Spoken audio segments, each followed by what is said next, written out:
சுய முன்னேற்றத்திற்காக ஆன்லைன்ல நிறைய டிப்ஸ் வீடியோவை பார்த்து டைம் வேஸ்ட் பண்றத இப்பவே நிப்பாட்டுங்க. உண்மையிலேயே நீங்க உங்க லைஃப்பை இம்ப்ரூவ் பண்ணணும்னு ஆசைப்பட்டீங்கன்னா, இப்போ நான் சொல்ல போற 5 புதுமையான வழிகளை ஃபாலோ பண்ணாலே போதும். அதுல ஃபர்ஸ்ட், பலம் பலவீனம் நம்ம எல்லார்கிட்டையும் இருக்கும். ஆனா ஸ்கூல் படிக்கும்போது என்ன பண்ணுவோம்? மேக்ஸ் சப்ஜெக்ட்ல கொஞ்சம் வீக்கா இருக்கோம்னா அதுக்கு பர்டிகுலரா டெய்லி டியூஷன் போய் எதுல வீக்கா இருக்கோமோ அதுல அதிகமா ஃபோக்கஸ் பண்ணி அதை இம்ப்ரூவ் பண்ண ட்ரை பண்ணுவோம். ஆனா உண்மையிலேயே அந்த வீக்கான விஷயத்தை இம்ப்ரூவ் பண்றதுனால நம்ம லைஃப்ல ஒரு மிகப்பெரிய ரிசல்ட்டை நம்மளால ப்ரொடியூஸ் பண்ண முடியறதே இல்லை. ஆனா ஸ்ட்ராங்கான பீப்புள் என்ன பண்ணுவாங்க தெரியுமா?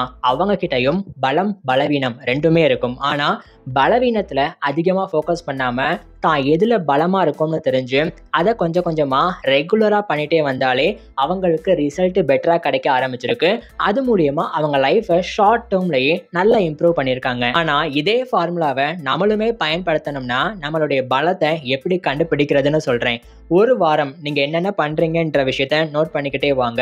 என்ன பெர்ஃபார்ம் பண்ணீங்க, அதுக்கு என்ன ரிசல்ட் கிடைச்சிச்சு, அந்த பெர்ஃபார்மன்ஸ் ஒரு டீமா நீங்க வேலை பார்க்கும்போது நல்லா வேலை பார்த்து ரிசல்ட் வந்திருக்கா, அல்லது நீங்க தனியா ஒர்க் பண்ணும்போது அதிகமாக பெர்ஃபார்ம் பண்ணி பெட்டர் ரிசல்ட்டை கொண்டு வந்திருக்கீங்களான்னு கம்பேர் பண்ணி பார்க்கணும். மேபி நீங்கள் தனியாக இருக்கும்போது தான் நல்ல ரிசல்ட்டை கொண்டு வர்றீங்கன்னா, நீங்கள் தனியாக இருந்து கூட அதிகமான ஒர்க்கை பண்ணும்போது அதில் பெட்டர் ரிசல்ட்டை ஷார்ட் டேர்ம்லேயே கொண்டு வர முடியும்.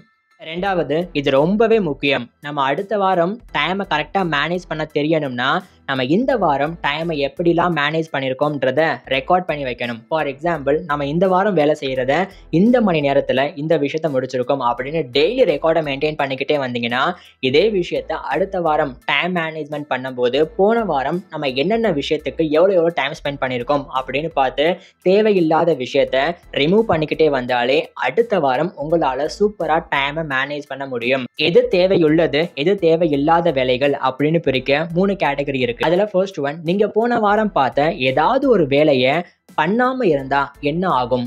ஒண்ணுமே ஆகாதுன்னா அந்த வேலையை நீங்க அடுத்த வாரம் பண்ணாமலே இருக்கலாம். மேபி ஏதாவது ஒரு சில வேலைகளை உங்களை விட மற்றவங்க சூப்பரா பண்ணுவாங்க, ரிசல்ட்டை பெட்டரா கொண்டு வருவாங்கன்னா நீங்க அந்த வேலையை பண்ணாம அதை ஜஸ்ட் அவுட் சோர்ஸ் பண்ணிருங்க. அதே மூணாவது, உங்களை சுற்றி இருக்கிறவங்க கிட்ட நான் என்ன வேலை பார்க்கறதுனால என்னுடைய டைம் அதிகமாக வேஸ்ட் ஆகுதுன்னு நீங்கள் நினைக்கிறீங்க அப்படின்னு கேட்கும்போது அவங்க ஒரு சில வேலைகளை சொல்லுவாங்க இல்லையா? அந்த மாதிரி கேட்டகரி வைஸாக பிரித்து இந்த 3 விஷயத்தை பேஸ் பண்ணி உங்களுடைய தேவையில்லாத வேலைக்கு டைம் ஸ்பெண்ட் பண்ணுறதை நிப்பாட்டினீங்கனாலே அடுத்த வாரம் உங்களால் டைமை சூப்பராக மேனேஜ் பண்ண முடியும். அடுத்து மூணாவது, நம்ம கிட்ட பொதுவாக என்ன இருக்கும்? ஒரு நாளைக்கு காலையில இருந்து ஈவினிங் வரைக்கும் என்னென்ன வேலை பார்க்கணும் அப்படின்றதுக்கு ஒரு லிஸ்ட் இருக்கும். ஆனால் ஸ்ட்ராங்கான பீப்புள் கிட்ட என்ன தெரியுமா இருக்கும்? என்ன வேலையெல்லாம் தான் பார்க்கக்கூடாது அப்படின்றதுக்கு லிஸ்ட் இருக்கும். அதுதான் அவங்களுடைய டைமை சூப்பராக மேனேஜ் பண்ண வைக்குது. அது மட்டும் இல்லாமல் அந்த டு டூ லிஸ்ட்டில் எதுக்கெல்லாம் நீங்கள் அதிகமாக ப்ரிஃபரன்ஸ் தர்றீங்களோ அதை ஃபஸ்ட்டு ஒர்க்காக பண்ணும்போது ரெண்டாவது ஒர்க்கை கையே தொடாதீங்க. அந்த ஒர்க்கை பண்ணுறதுனால ஒர்த்தா இல்லையா அப்படின்ற கேள்வியை கேட்டுட்டு அதுக்கப்புறமா அந்த ஒர்க்கை பண்ண ஸ்டார்ட் பண்ணுங்க. நாலாவது, தான் என்ன எஃபோர்ட் போடுறோம் என்ன ஒர்க் பண்ணுறோம் அப்படின்னு பார்க்காதீங்க. அதனால உங்களுக்கு என்ன ரிசல்ட் கிடைக்குதுன்றத அக்யூரேட்டாக மானிட்டர் பண்ண ஆரம்பிங்க. மேபி ரிசல்ட் பெட்டராக கிடைக்கலனா நீங்கள் போடுற எஃபோர்ட் நீங்கள் பண்ணுற ஒர்க்கு பத்தலைன்னு அர்த்தம். அப்போ ஆட்டோமேட்டிக்காக எஃபோர்ட் இம்ப்ரூவ் ஆகும்.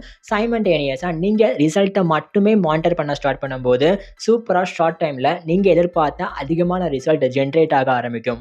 அஞ்சாவது, எக்ஸ்பீரியன்ஸே இல்லாமல் இருக்கும்போது லைஃப்பில் உங்களால் மட்டும் ஒரு விஷயத்தில் கரெக்டான டிசிஷன் எஃபெக்டிவான டிசிஷன் எடுக்கவே முடியாது. இப்போ ஒரு சில டைமில் நல்லா எஃபெக்டிவாக ஒரு விஷயத்தில் டிசிஷன் எடுக்கணும்னா 4-5 பேர்கிட்ட ஓப்பனாக கேளுங்க. அவங்களோட ஐடியா, அவங்களோட அக்ரிமெண்ட் எல்லாமே கேட்டு தெரிஞ்சுக்கிட்டதுக்கு அப்புறமா அந்த கான்வர்சேஷன்ல இருந்து ஒரு சில விஷயம் வெளியே வர ஆரம்பிக்கும் அவுட்புட்டா.